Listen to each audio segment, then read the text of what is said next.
بسم اللہ الرحمن الرحیم الف لام را۔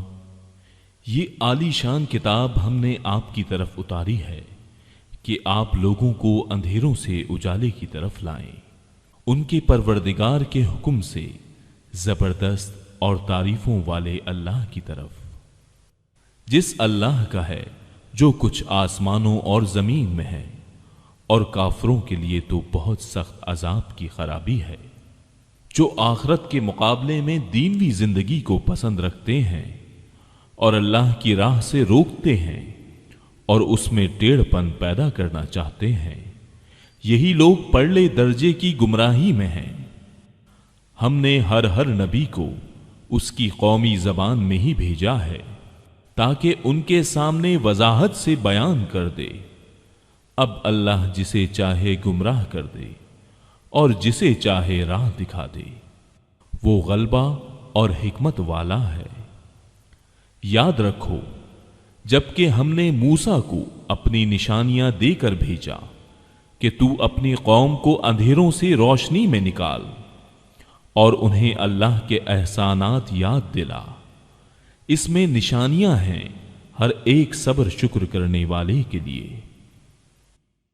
جس وقت موسیٰ نے اپنی قوم سے کہا کہ اللہ کی وہ احسانات یاد کرو جو اس نے تم پر کیے ہیں، جبکہ اس نے تمہیں فرعونیوں سے نجات دی جو تمہیں بڑے دکھ پہنچاتے تھے، تمہارے لڑکوں کو قتل کرتے تھے اور تمہاری لڑکیوں کو زندہ چھوڑتے تھے، اس میں تمہارے رب کی طرف سے تم پر بہت بڑی آزمائش تھی۔ اور جب تمہارے پروردگار نے تمہیں آگاہ کر دیا کہ اگر تم شکر گزاری کرو گے تو بے شک میں تمہیں زیادہ دوں گا، اور اگر تم ناشکری کرو گے تو یقیناً میرا عذاب بہت سخت ہے۔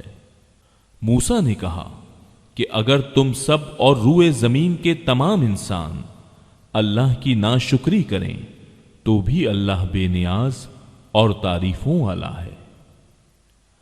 کیا تمہارے پاس تم سے پہلے کے لوگوں کی خبریں نہیں آئیں، یعنی قوم نوح کی اور عاد و سمود کی اور ان کے بعد والوں کی، جنہیں سوائے اللہ تعالی کے اور کوئی نہیں جانتا؟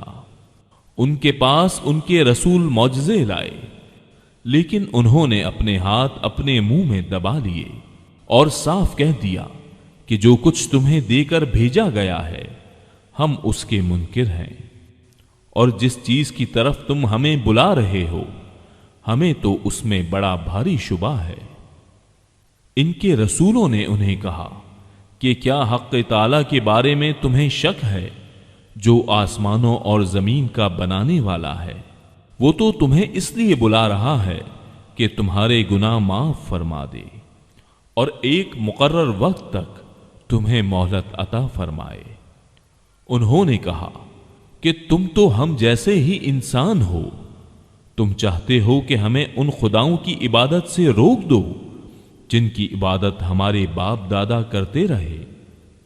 اچھا تو ہمارے سامنے کوئی کھلی دلیل پیش کرو۔ ان کے پیغمبروں نے ان سے کہا کہ یہ تو سچ ہے کہ ہم تم جیسے ہی انسان ہیں، لیکن اللہ تعالیٰ اپنے بندوں میں سے جس پر چاہتا ہے اپنا فضل کرتا ہے۔ اللہ کے حکم کے بغیر ہماری مجال نہیں کہ ہم کوئی معجزہ تمہیں لا دکھائیں، اور ایمان والوں کو صرف اللہ تعالیٰ ہی پر بھروسہ رکھنا چاہیے۔ آخر کیا وجہ ہے کہ ہم اللہ تعالیٰ پر بھروسہ نہ رکھیں جبکہ اسی نے ہمیں ہماری راہیں سمجھائی ہیں؟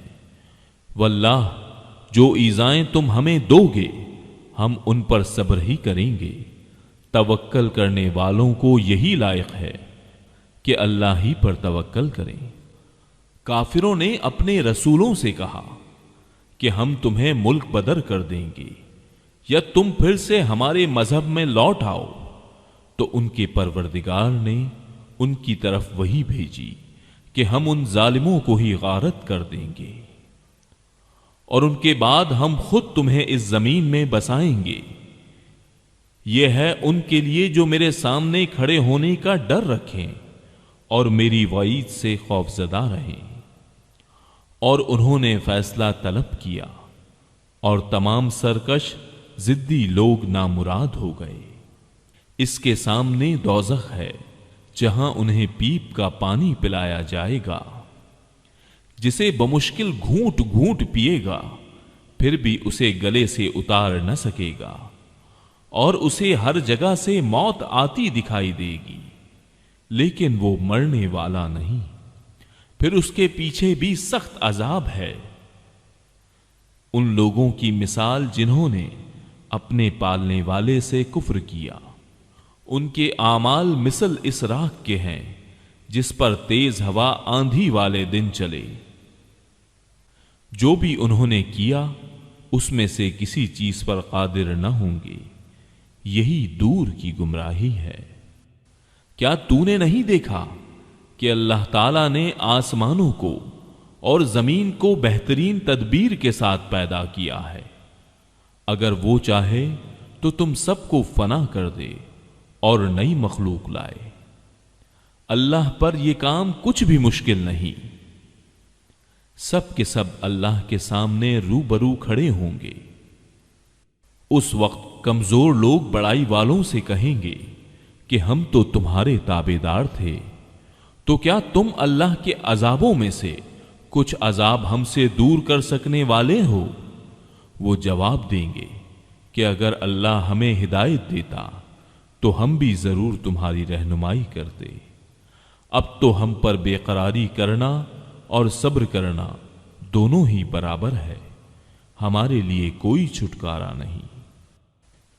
جب اور کام کا فیصلہ کر دیا جائے گا تو شیطان کہے گا کہ اللہ نے تو تمہیں سچا وعدہ دیا تھا، اور میں نے تم سے جو وعدے کیے تھے ان کے خلاف کیا۔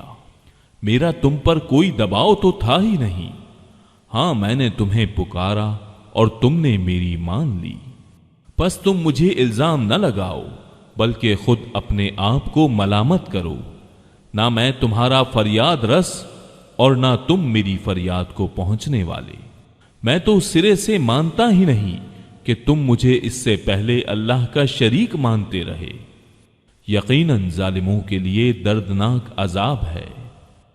جو لوگ ایمان لائے اور نیک عمل کیے وہ ان جنتوں میں داخل کیے جائیں گے جن کے نیچے چشمے جاری ہیں، جہاں انہیں ہمیشگی ہوگی اپنے رب کے حکم سے، جہاں ان کا خیر مقدم سلام سے ہوگا۔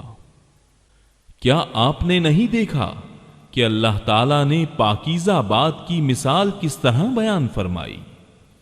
مثل ایک پاکیزہ درخت کے جس کی جڑ مضبوط ہے اور جس کی ٹہنیاں آسمان میں ہیں، جو اپنے پروردگار کے حکم سے ہر وقت اپنے پھل لاتا ہے، اور اللہ تعالیٰ لوگوں کے سامنے مثالیں بیان فرماتا ہے تاکہ وہ نصیحت حاصل کریں۔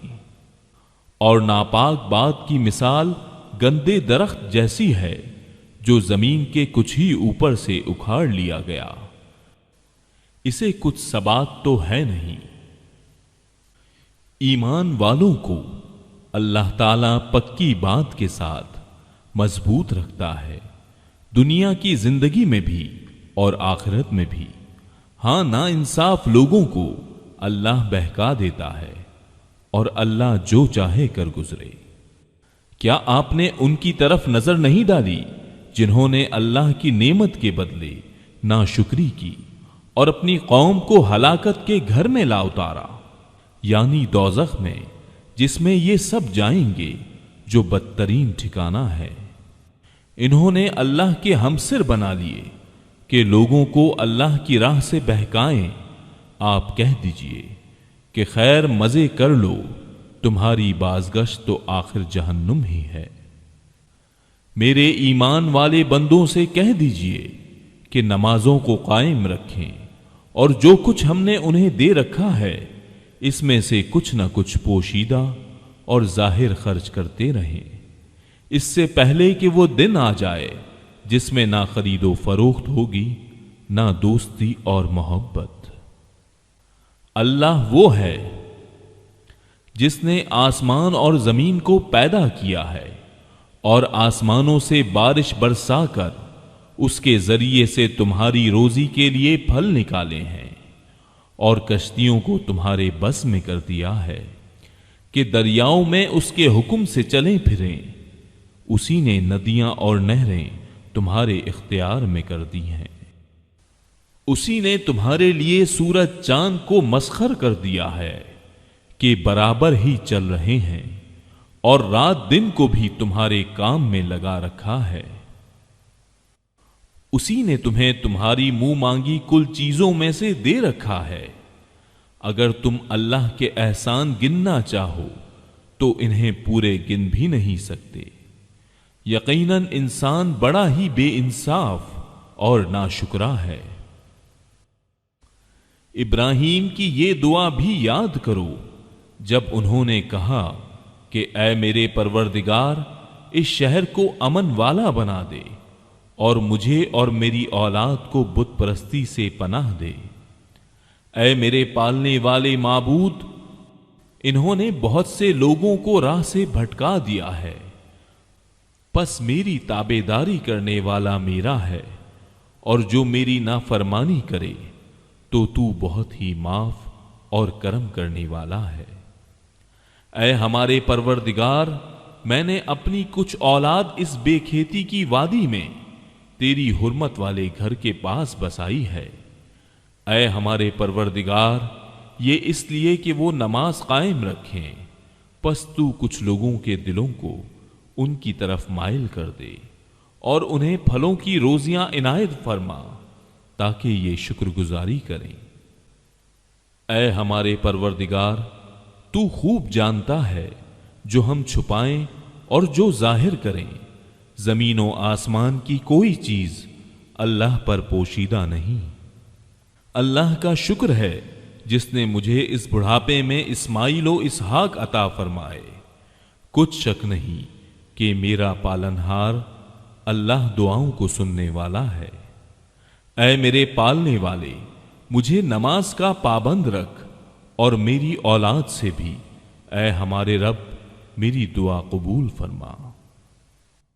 اے ہمارے پروردگار، مجھے بخش دے اور میرے ماں باپ کو بھی بخش اور دیگر مومنوں کو بھی بخش جس دن حساب ہونے لگے۔ نا انصافوں کے اعمال سے اللہ کو غافل نہ سمجھ، وہ تو انہیں اس دن تک مہلت دیے ہوئے ہے جس دن آنکھیں پھٹی کی پھٹی رہ جائیں گی۔ وہ اپنے سر اوپر اٹھائے دوڑ بھاگ کر رہے ہوں گے، خود اپنی طرف بھی ان کی نگاہیں نہ لوٹیں گی، اور ان کے دل خالی اور اڑے ہوئے ہوں گے۔ لوگوں کو اس دن سے ہوشیار کر دے جبکہ ان کے پاس عذاب آ جائے گا، اور ظالم کہیں گے کہ اے ہمارے رب، ہمیں بہت تھوڑے قریب کے وقت تک کی ہی مہلت دے کہ ہم تیری تبلیغ مان لیں اور تیرے پیغمبروں کی تابعداری میں لگ جائیں۔ کیا تم اس سے پہلے بھی قسمیں نہیں کھا رہے تھے کہ تمہارے لیے دنیا سے ٹلنا ہی نہیں؟ اور کیا تم ان لوگوں کے گھروں میں رہتے سہتے نہ تھے جنہوں نے اپنی جانوں پر ظلم کیا؟ اور کیا تم پر وہ معاملہ کھلا نہیں کہ ہم نے ان کے ساتھ کیسا کچھ کیا؟ ہم نے تو تمہارے سمجھانے کو بہت سی مثالیں بیان کر دی تھیں، یہ اپنی اپنی چالیں چل رہے ہیں، اور اللہ کو ان کی تمام چالوں کا علم ہے۔ اور ان کی چالیں ایسی نہ تھیں کہ ان سے پہاڑ اپنی جگہ سے ٹل جائیں۔ آپ ہرگز یہ خیال نہ کریں کہ اللہ اپنے نبیوں سے وعدہ خلافی کرے گا۔ اللہ بڑا ہی غالب اور بدلہ لینے والا ہے۔ جس دن زمین اس زمین کے سوا اور ہی بدل دی جائے گی، اور آسمان بھی، اور سب کے سب اللہ واحد غلبے والے کے روبرو ہوں گے۔ آپ اس دن گناہگاروں کو دیکھیں گے کہ زنجیروں میں ملے جلے ایک جگہ جکڑے ہوئے ہوں گے۔ ان کے لباس گندھک کے ہوں گے، اور آگ ان کے چہروں پر بھی چڑھی ہوئی ہوگی۔ یہ اس لیے کہ اللہ تعالی ہر شخص کو اس کے کیے ہوئے اعمال کا بدلہ دے۔ بے شک اللہ تعالی کو حساب لیتے کچھ دیر نہیں لگنے کی۔ یہ قرآن تمام لوگوں کے لیے اطلاع نامہ ہے کہ اس کے ذریعے سے وہ ہوشیار کر دیے جائیں اور بخوبی معلوم کر لیں کہ اللہ ایک ہی معبود ہے، اور تاکہ عقل مند لوگ سوچ سمجھ لیں۔ صدق اللہ العظیم۔